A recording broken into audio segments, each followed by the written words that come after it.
Hey students, welcome to Module 9, and for this week we're going to be talking about digital forensics. We'll talk about something that's in the news related to this topic. We'll look at the SOC interview questions, and then we'll dive into forensics. So this slide provides a guide for the different areas of knowledge and skills to prepare for in a Security Operations Center or SOC roles. And this is kind of a summary of what to expect. So the security analyst is the main role in the SOC, and it's responsible for monitoring and addressing security events. The incident response is basically just handling and resolving the security incidents as they come in. So there's a lot involved. We've got the pre-preparing, and basically that's just the preparations and the readiness activities for the security events. The general will cover any broad cybersecurity concepts. We're looking at the network, that's network security principles and practices. We also have to look at the web application security, so protecting web applications against any vulnerabilities. Cryptography, so we know that deals with encryption and data protection methods. And then also the malware analysis, right? So looking at the malicious software to try to understand any of the impact that might have. We also have to review the system logs for any signs of suspicious activity. So that would be the event log analysis. And then, so identifying and analyzing any of the emerging threats. So that would be the threat intelligence part of this.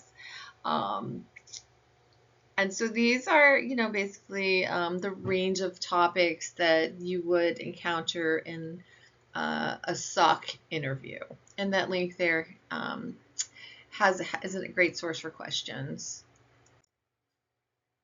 So in the news, this was about 2 years ago. So this is where Microsoft Office 2024 disabled ActiveX controls by default so they could enhance security. So these ActiveX controls were often used in Office documents to add interactivity, and they have been exploited to attackers who actually spread malware.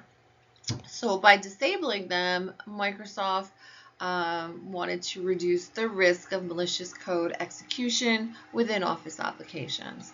So users who rely on these controls would have to now enable them manually, but the change actually just provided an added layer of protection for most users. And this move aligned with Microsoft's broader efforts to strengthen security and to limit attack vectors in their products. So this quote is from the movie The Zero Effect with Bill Pullman and Daryl Zero, who are Ben Stiller, Steve Arlo, and Ryan O'Neal. And great movie if you haven't seen it. But basically, for the forensic overview, so when you go looking for something specific, your chances of finding it are very bad because all of the things in the world, you are only looking for one of them. And so when you go looking for anything at all, your chances at finding it are very good because all of the things in the world, you're sure to find some of them. So that's basically looking at like the broader picture rather than focusing on one thing, and that way you will be more susceptible to seeing things, finding things that are actually happening. So this is a great video about digital forensics. It's about 5 minutes long. Just take the time, go through it when you're done with this presentation. All right, so forensics overview.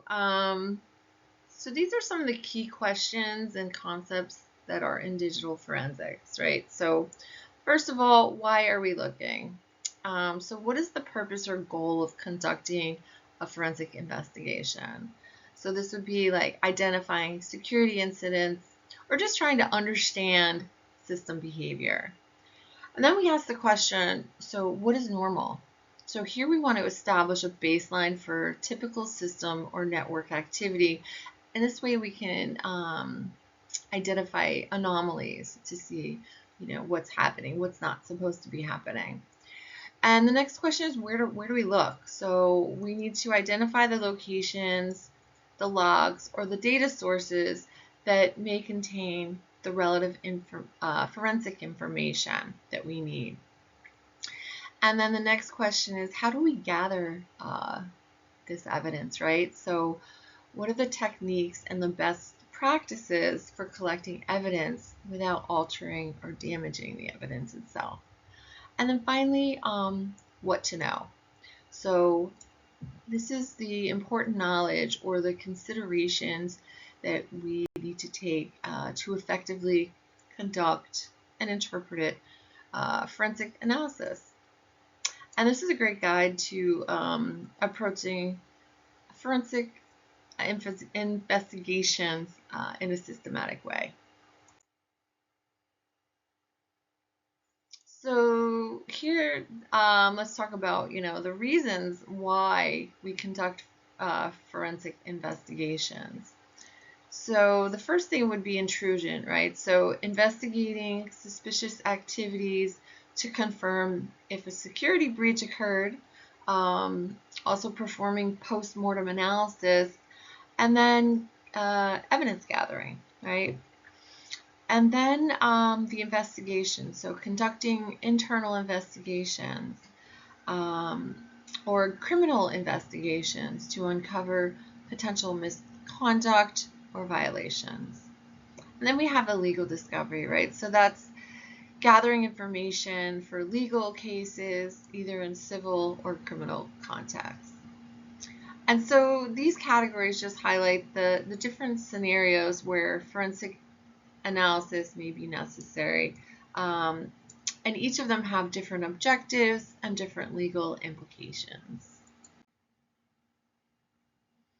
So let's talk about the importance of normal behavior for forensic analysis. So normal behavior, this is where you establish typical patterns in applications or file access, network traffic, and log entries to identify anomalies. So looking at patterns and seeing what sticks out. The baseline, again, is if a baseline wasn't previously established, reference to similar systems and users to understand behavior can be done. And this is just to maintain an inventory of systems so you can better assess any type of deviations. And so this approach helps forensic analysts differentiate between usual and suspicious activities. And so here we'll talk about the different steps for gathering information in forensic investigations. So looking at what is the scope, right? So we want to define if the investigation is technical or non-technical.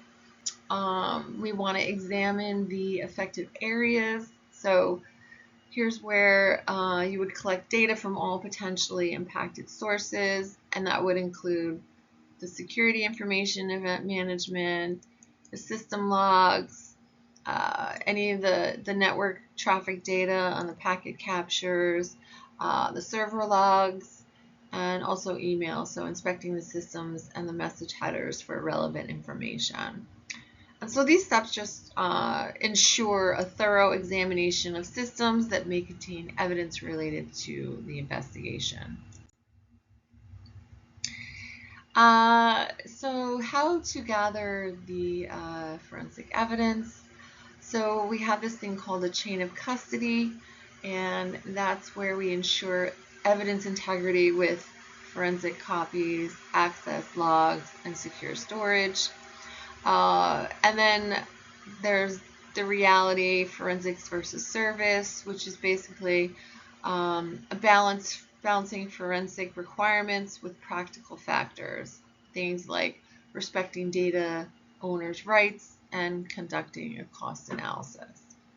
So these points highlight to the need to manage evidence securely while considering operational constraints and service impacts. So yeah, this slide will outlines the essential knowledge areas for forensic investigations. So again, with the network, skills in packet capture, analysis, and reviewing system logs and other devices. And then we have the programming. So here is where we perform forensic malware analysis to try and understand the malware's functions and the methods of the malware. So these skills help forensic analysts interpret network data and analyze malware behavior efficiently. And these are some of the key areas of knowledge related to operating systems for forensic investigations. So in the OS, we have the logs, right? So trying to understand the type of logs available on hosts and servers. The events, so recognizing important events such as logon activities and privilege escalation. Files, so we need to be familiar with audit logs and other significance in tracking system activities. So all this knowledge helps forensic analysts identify relevant system information for detecting and investigating security incidents. So there's another video. This is a TED Talk. It's not long either, not too long either. But here's this guy, David Teo. Basically, he's demystifying the profession of digital forensics, and he just explains how investigators collect, analyze, and preserve electronic evidence for legal proceedings. And he does this through real-world case studies. And this talk just highlights the complexities of investigating cybercrimes behind the scenes. So definitely worth a watch. To better understand the content in this week. So that's it for this lecture video. Again, reach out to me and by email, and if you need to meet, we can set up a time. All right, great, thanks. Have a great week.